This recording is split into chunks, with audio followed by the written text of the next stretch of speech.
प्रतिबंध लगाओ, जो कि एक सामाजिक बुराई है और एक जो हमारा बहुत ही वल्नरेबल एक समूह है बच्चों का, उसके एक शोषण का एक माध्यम तरीका है, जिसको समय समय पर कानूनों के माध्यम से रोके जाने का और जो है प्रतिष्ठित करने का प्रयास किया जाता है। और बाल श्रम के संबंध में हमारे भारत का जो संविधान है, वहाँ से इसकी जो है अंकुर फूटते हैं। भारत का संविधान प्रत्येक नागरिक को जो है मूल अधिकार प्रदान करता है। इसी प्रकार से बच्चों को जो है मूल अधिकार प्रदान करता है और विशेष रूप से जो है शोषण के विरुद्ध अधिकार बच्चों को है।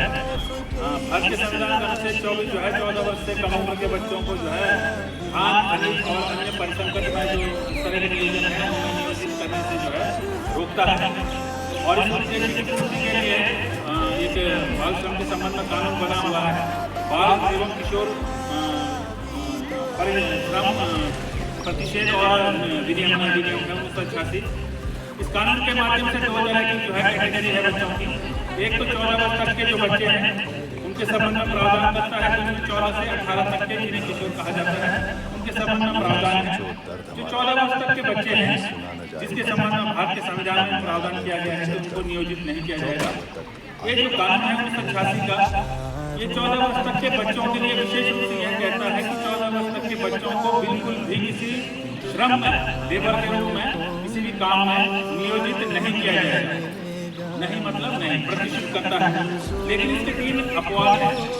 3 काम बच्चों से 14 वर्ष तक के छोटे बच्चों से 14 वर्ष से कम उम्र के बच्चों से भी हो सकते हैं, लेकिन लेबर के रूप में नहीं होंगे। पहली बात। दूसरी बात यह है कि उसका शिक्षा का जो अधिकार है उसका हनन करके अर्थात छुड़वाकर काम नहीं करवाए जाएंगे। और 3 काम ये है कि अगर किसी का जो है पारिवारिक कल्याण के लिए परिवार के सहयोग से कोई कारोबार है, छोटा मोटा कुटीर उद्योग है, घरेलू कार्य है, उसमें जो है परिवार का बच्चा, कोई बाहर का बच्चा नहीं, परिवार का ही बच्चा मदद कर सकता है, लेकिन लेबर के रूप में नहीं और उसको छुड़वाकर। दूसरा है, अगर कोई बच्चा जो है 14 वर्ष से कम उम्र का है, लेकिन वो जो है मनोरंजन उद्योग में अपने करियर डेवलपमेंट के लिए, अपने व्यक्तित्व दिखाने के लिए एक्टिंग करता है, डांसिंग करता है, सिंगिंग करता है, या दूसरे हमारे जो भी उसके कौशल हैं वाद्य यंत्र वगैरह बजाने के हैं, इनको सीखता है, जिससे कल के दिन उसको जो है करियर डेवलपमेंट होता है, व्यक्तित्व निखार होता है। तो ऐसे कार्य भी वो कर सकता है, लेकिन लेबर के रूप में नहीं होगा और स्कूल छुड़वाकर नहीं होगा। तीसरा है, स्कूल पाठ्यक्रम का जो हिस्सा होते हैं, जैसे कि आपके जो है एनसीसी एनएसएस के तहत जो है वर्क कराए जाते हैं, या आपके जो है क्राफ्ट वर्क होता है, हस्तशिल्प होता है, इस तरह के जो स्कूल के पाठ्यक्रम के हिस्सा है वो कार्य भी हो सकते हैं पर्यावरण संरक्षण के आदि के संबंध में। उसमें भी लेकिन यही है कि स्कूल छुड़वाकर बच्चों से काम नहीं होगा। तो 14 वर्ष के बच्चों के लिए ये पोजीशन है। 14 से 18 तक के जो बच्चे हैं उनके संबंध में जो विशेष प्रावधान है वो ये है कि उन्हें किशोर कहा गया है, और ऐसे किशोर जो है जहाँ पर उनकी जान का जोखिम है, उनकी लाइफ को थ्रेटनिंग है, ऐसे कामों को छोड़कर बाकी के काम कर सकते हैं। अब कौन से काम जो है जान के जोखिम होंगे, वो काम जो है भारत की जो सरकार है वो जो है समय समय पर नोटिफाई करेगी, और जो है अलग अलग जो है समयों में अलग अलग उसकी सूची बढ़ सकती है। लेकिन इतना मान सकते हैं कि जैसे खान, खनिज परिसंकट में गोला बारूद हथियार इस तरह की फैक्ट्री हो गई, पटाखों की फैक्ट्री हो गई, बीड़ी सिगरेट और तंबाकू इस तरह की खतरनाक चीज इनमें नियोजन हो गया, या जहाँ अग्नि का बहुत वो है, जहाँ रोड कटिंग, नहर कटिंग, ये बिजली आदि इस तरह के जो काम है उनमें नियोजित नहीं किया जाएगा। बाकी अगर कोई उसकी आयु के अनुरूप कोई कार्य है तो वो कर सकता है 14 वर्ष से ऊपर का बच्चा। तो ये प्रावधान है। बाकी जो है उसके कार्य को विनियमन करने के लिए जो है श्रम विभाग बाल श्रम एक व्यापार को आगे बढ़ाना है, बाल मजदूरी को मिटाना, मजदूरी को मिटाना है, बच्चों को शिक्षित बनाना है। बाल श्रम पर प्रतिबंध लगाओ, बाल श्रम पर प्रतिबंध लगाओ।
करवाओ